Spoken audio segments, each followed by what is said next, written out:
6. Bapak, Ibu, dan saudara-saudara, jika sudah menemukan pada bagian ini, mohon diberi tanda agar kita dapat mempersiapkan bacaan kita dengan baik, dan kita akan dipersiapkan diri kita dan hati kita dengan satu kesaksian pujian, Tuhan penyelamat dan kekuatanku, melalui paduan suara Hosiana.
Mari bersama-sama kita bersatu di dalam doa. Kepadamu ya Bapa, kami memohon penyertaan dan pertolongan-Mu. Pada saat pelayanan firman ini dilayangkan, biarlah Engkau sendiri yang hadir memenuhi hati kami, dan kami bersama-sama boleh mendapatkan kekuatan yang berasal daripadamu, yang kami yakini bahwa firman-Mu itu menegur kami, menasihati kami, dan menjadikan kami berjalan bersama dengan Engkau. Pimpin dan sertai agar pelayanan firman ini berkenan di hadapan-Mu dan kehidupan kami seturut dengan kehendak-Mu. Kepadamu kami memohon, urapi dengan penyertaan Roh Kudus-Mu. Kami berdoa di dalam nama Tuhan kami, Yesus Kristus. Amin.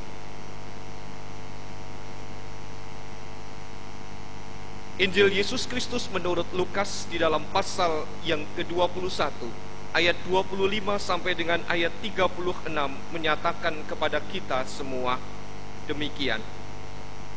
Dan akan ada tanda-tanda pada matahari dan bulan dan bintang-bintang dan bumi, dan di bumi bangsa-bangsa akan takut dan bingung menghadapi deru dan gelora laut. Orang akan mati ketakutan karena kecemasan berhubung dengan segala apa yang menimpa bumi ini. Sebab kuasa-kuasa langit akan goncang. Pada waktu itu orang akan melihat Anak Manusia datang dalam awan dengan segala kekuasaan dan kemuliaannya. Apabila semuanya itu mulai terjadi, bangkitlah dan angkatlah mukamu, sebab penyelamatmu sudah dekat. Lalu Yesus mengatakan perumpamaan ini kepada mereka.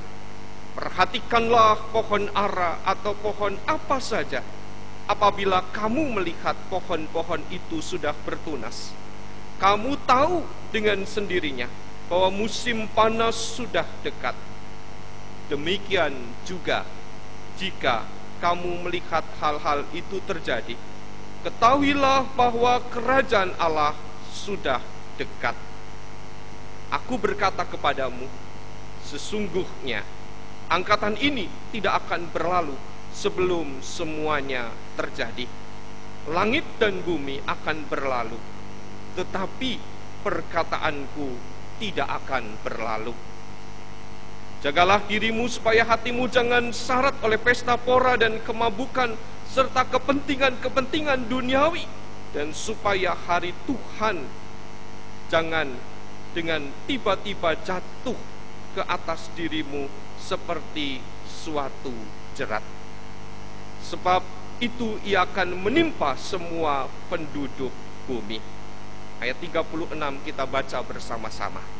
Berjaga-jagalah senantiasa sambil berdoa, supaya kamu beroleh kekuatan untuk luput dari semua yang akan terjadi itu, dan supaya kamu tahan berdiri di hadapan Anak Manusia. Pada siang hari Yesus mengajar, dilanjutkan ayat 37 di Bait Allah, dan pada malam hari ia keluar dan bermalam di gunung yang bernama Bukit Zaitun. Dan pagi-pagi semua orang banyak datang kepadanya di dalam Bait Allah untuk mendengarkan dia.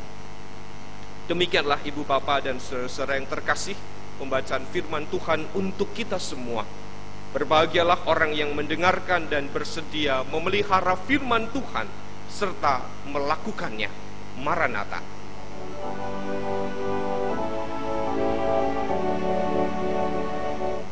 Maranatha, Maranatha, Maranatha.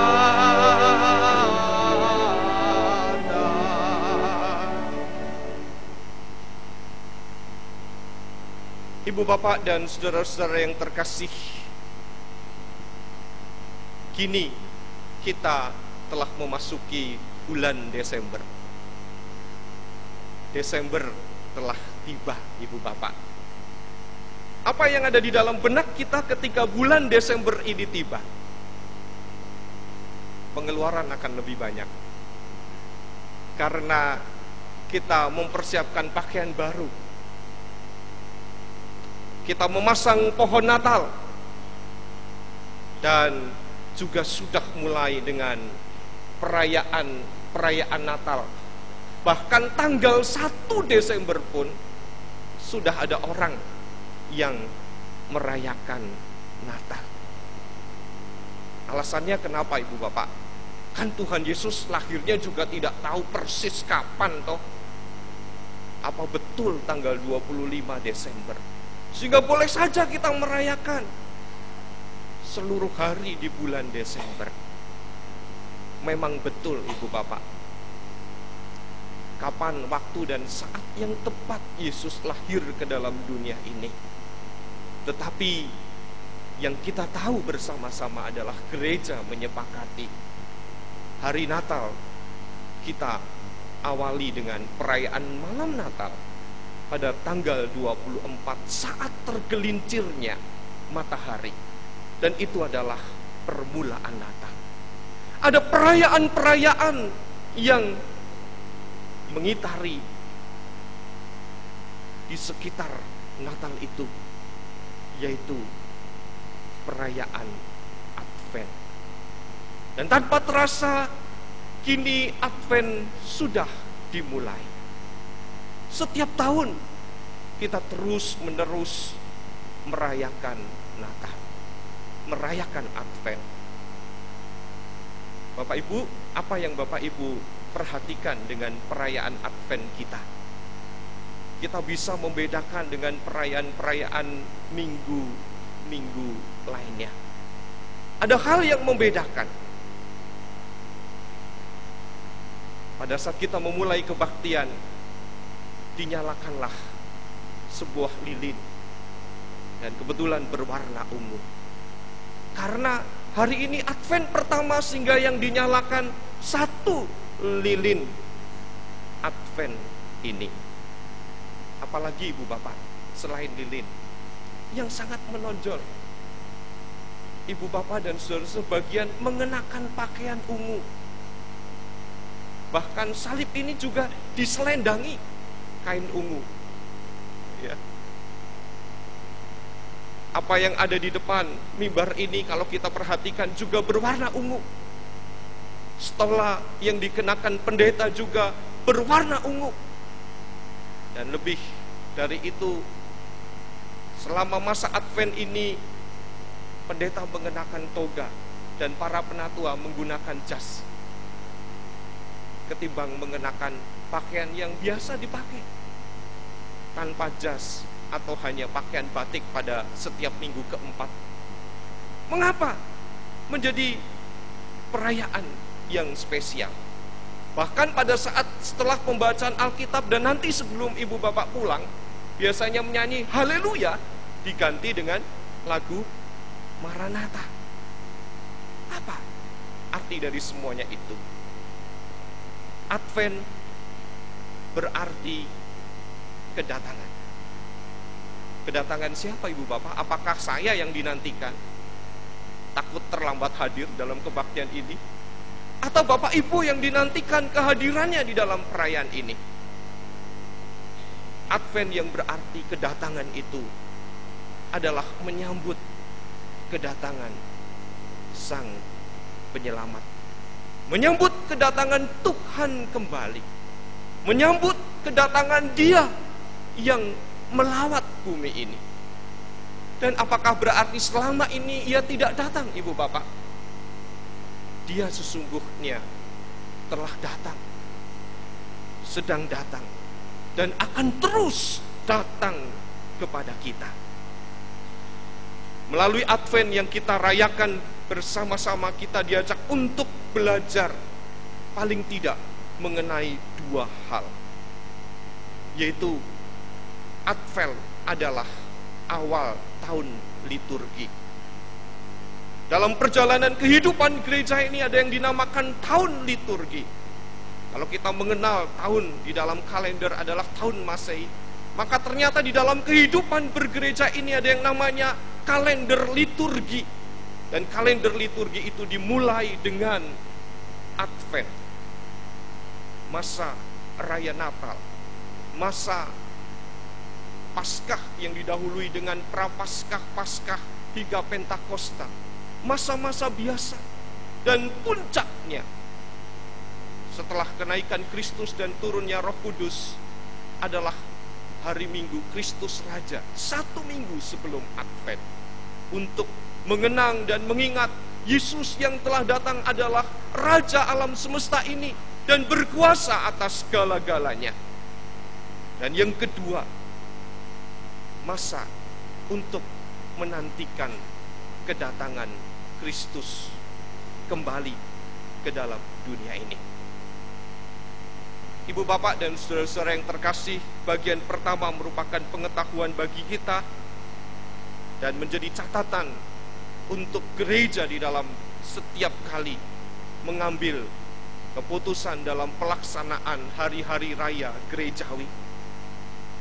Dan bagian kedua inilah kita diajak untuk melihat bagaimana Injil Lukas menyapa kepada kita semua sebagai umat percaya agar menantikan kedatangan Kristus, menantikan kedatangan Sang Mesias yang adalah penyelamat sekaligus Sang pelawat bagi umat manusia di segala tempat, datang kembali untuk memperhatikan kita. Dia memang datang setiap saat. Namun momen Advent ini dijadikan kita untuk mengenang kembali bahwa Dia terus-menerus menyapa, memperhatikan, dan bagaimana seharusnya sebagai orang percaya, saya, ibu bapak, dan saudara-saudari ini bertingkah di dalam kehidupan kita. Pada masa Advent seperti sekarang ini, kita diajak secara khusus untuk menatap ke depan dengan kehidupan yang baik, kehidupan yang benar, menata hari-hari yang akan kita lalui bukan sekedar menyambut Natal, tapi bagaimana seolah-olah Tuhan akan datang dalam waktu yang harus kita sambut dengan baik, karena kita tidak tahu kapan waktu dan saat yang tepat kedatangan Tuhan itu. Dan dengan kesiapan diri yang berkenan, sehingga kita semua siap menjadi pribadi-pribadi yang senantiasa siap sedia menghadapi apapun yang bakal terjadi dengan berbagai peristiwa yang berhubungan dengan kedatangan Tuhan itu. Begitu banyak orang dibuat tercengang dengan tontonan yang beredar sekitar 2 atau 3 tahun yang lalu. Dan mungkin ibu bapak mengenal tontonan itu adalah film 2012. Apa yang ditayangkan di dalam bagian film itu merupakan suatu gambaran keadaan yang diartikan oleh begitu banyak orang bahwa akan terjadi kiamat yang berhubungan dengan penghancuran. Bahkan orang mereka kapan tepatnya Tuhan akan datang di tahun 2012 ini, karena ternyata kiamat juga belum datang ibu bapak, sehingga direka-rekalah dengan tanggal yang dihubung-hubungkan 12 yang artinya pada tanggal 12 Desember tahun 2012.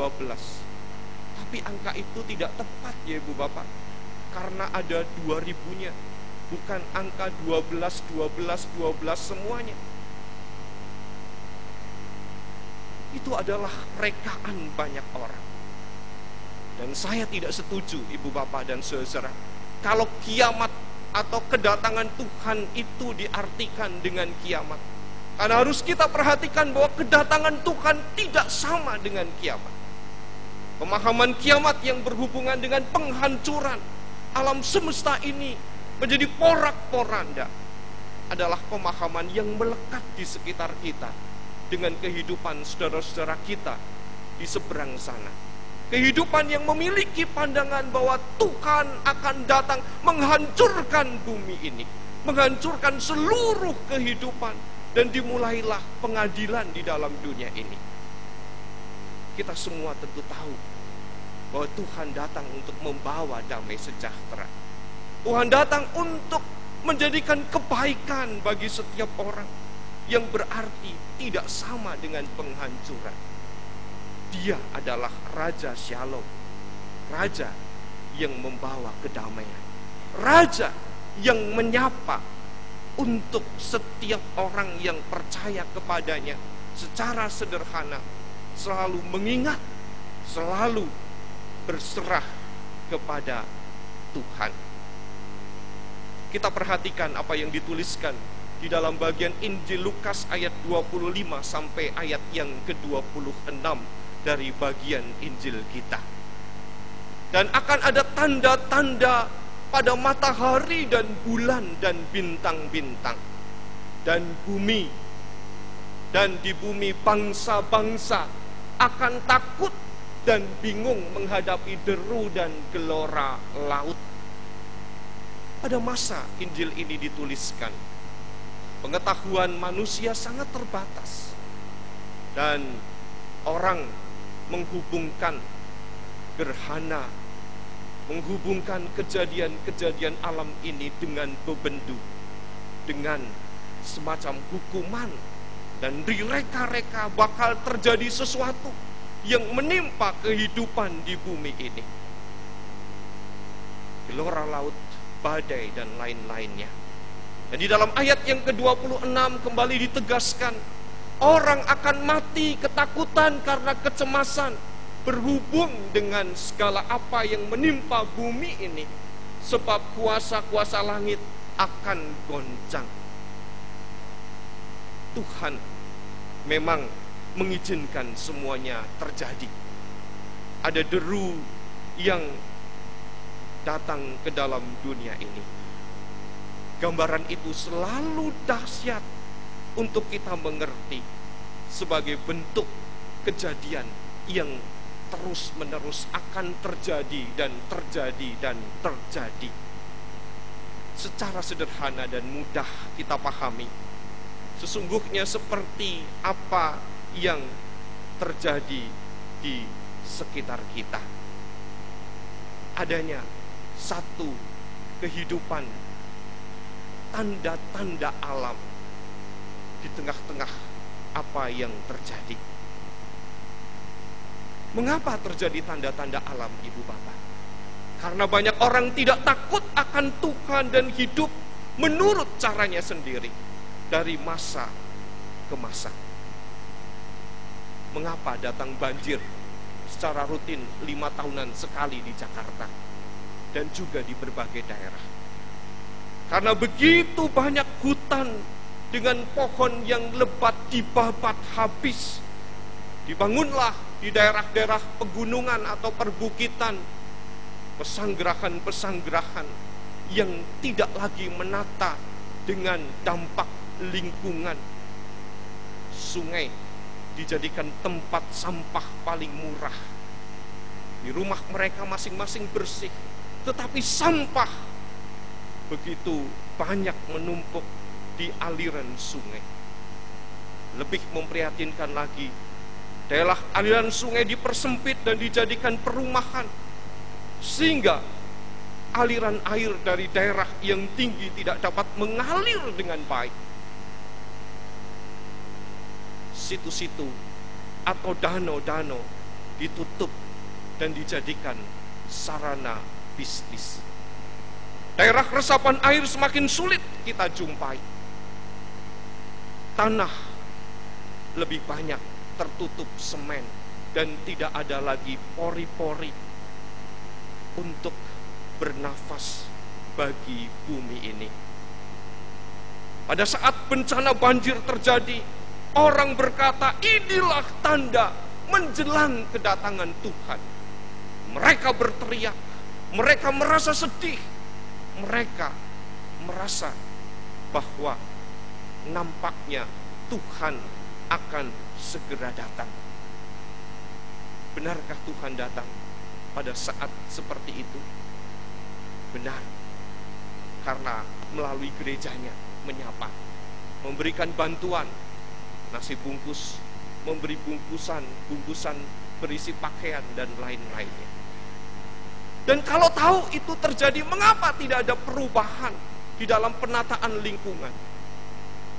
5 tahun kembali terjadi karena pendangkalan kembali dengan sampah-sampah dan tanah yang semakin menumpuk lagi. Kalau kita tahu demikian adanya, lebih prihatin lagi mengapa daerah-daerah semacam itu juga justru mendapat sertifikat tanah dari pihak terkait. Sudah jelas tahu bahwa lingkungan itu sebenarnya bukan lingkungan untuk pemukiman penduduk.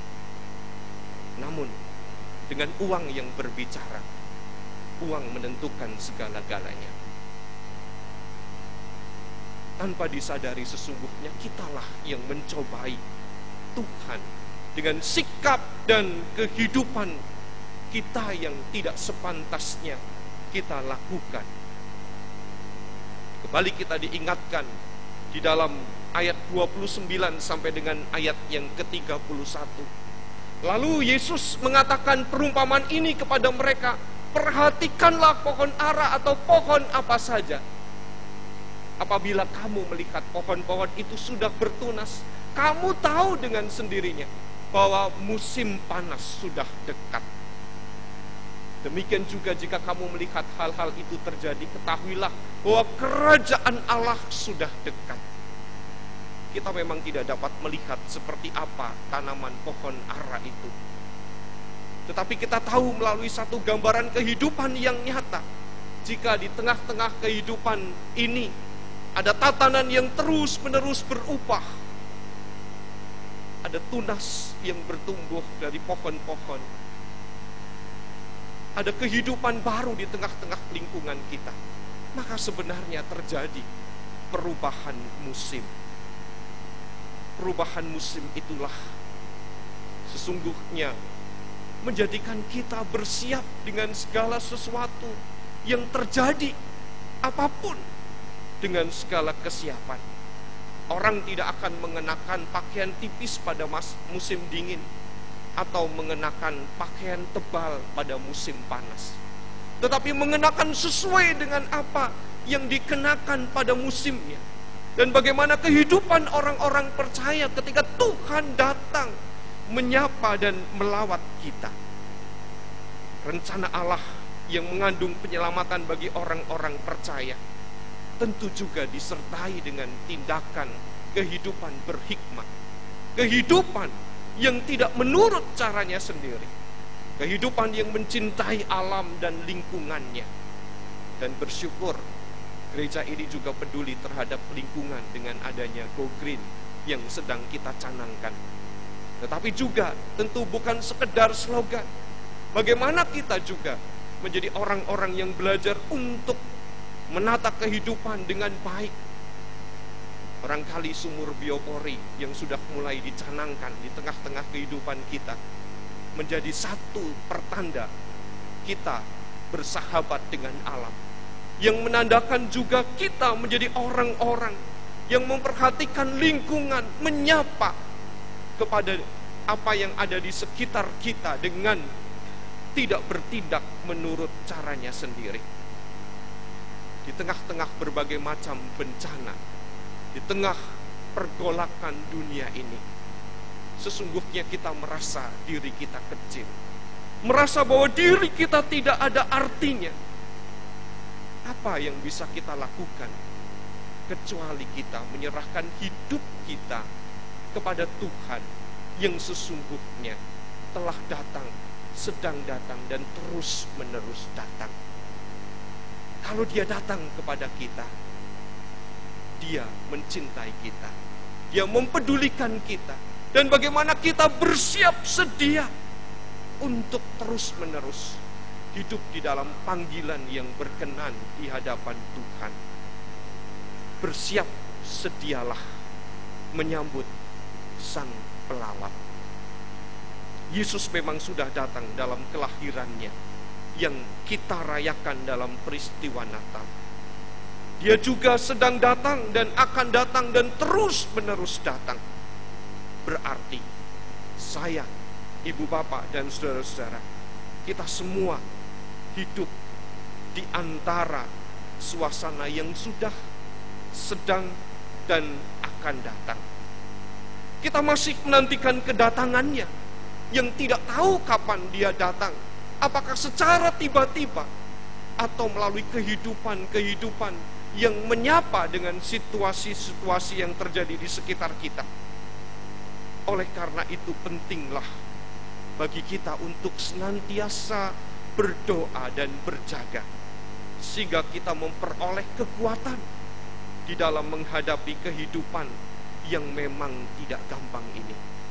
Kehidupan di sekitar kita yang penuh dengan tipu muslihat, kehidupan yang penuh dengan cara-cara yang tidak nyaman. Bahkan niat baik ibu bapak dan saudara datang ke gereja ini pun seringkali menjadikan kita takut dan cemas. Tadi di dalam himbauan melalui warta lisan, agar ibu bapak berhati-hati untuk tidak meninggalkan barang-barang di dalam kendaraan kita. Karena bisa saja, walaupun kita sudah punya niat baik untuk ke gereja, orang bisa memukul kaca kita, mengambil tas yang ada di dalam kendaraan karena kita tinggalkan, laptop dan lain-lainnya. Dan sekarang konon para pencuri itu pintar karena mempergunakan alat pendeteksi. Kalau di situ ada barang elektronik, ada alat yang bisa menyala melalui sensor, dan dengan mudah pencuri akan menjebol kendaraan kita. Atau pada saat kita menutup pintu mobil kita, beberapa kali terjadi, khususnya kaum ibu, dengan mudah tas yang kita tenteng ini disemprot oleh si pencuri ini. Bahkan pernah di depan mata saya persis seorang pemuda yang mengendarai sepeda motor yang tidak pernah diduga oleh orang-orang di sekitarnya. Pada saat ada seorang pemudi lewat di depannya, dengan santainya pemuda itu menarik tasnya dan mengambil tas itu tanpa menghiraukan apa yang menjadi tangisan bagi perempuan itu. Demikian juga di dalam gedung gereja ini, bukan berarti Tuhan sudah menyertai lalu kita lengah. Ada CCTV di sini, namun tidak dapat menjamin keamanan. Beberapa kali yang namanya dompet, handphone, BlackBerry, dan peralatan-peralatan lain mudah untuk diambil. Dan berhati-hatilah pada saat kita sedang menaikkan doa syafaat atau sedang dilaksanakan pengedaran kantong kolektor. Kita tidak dapat membedakan mana pencopet yang datang ke tengah-tengah kebaktian ini, karena bisa saja mereka sedang mendengarkan khotbah saya saat ini. Tetapi entah apa yang akan dilakukan oleh mereka nanti. Mungkin mereka bertobat saat ini, dan itu berarti pertanda firman Tuhan berbicara, menyambut kedatangan Dia kembali. Sehingga dengan niatnya, aduh Tuhan ampuni kalau saya menjadi pencopet di GKI Kebayoran Baru ini. Sehingga bertambahlah orang yang bertobat di gereja ini. Bersiap sedialah menyambut Sang Pelawat yang menjadikan kita juga berhati-hati, termasuk pada saat Bapak Ibu dan Saudara pulang dalam perjalanan. Dan seluruh hidup yang kita laksanakan adalah kehidupan untuk terus berjaga-jaga dan berhati-hati. Tuhan memberkati.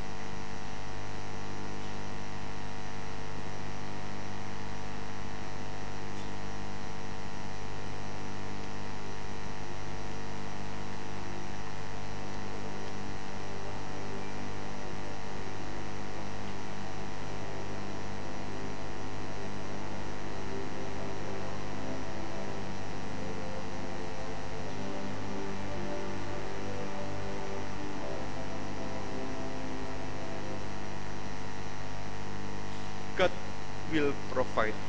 Satu kesaksian pujian yang mengingatkan kepada kita semua bahwa Tuhan senantiasa hadir pada pagi hari, siang hari, dan seluruh perjalanan hidup kita karena Dia melawat kita. Kembali kesaksian pujian, Hosiana Children and Youth Choir akan menaikkan kesaksian pujian ini.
watching over me.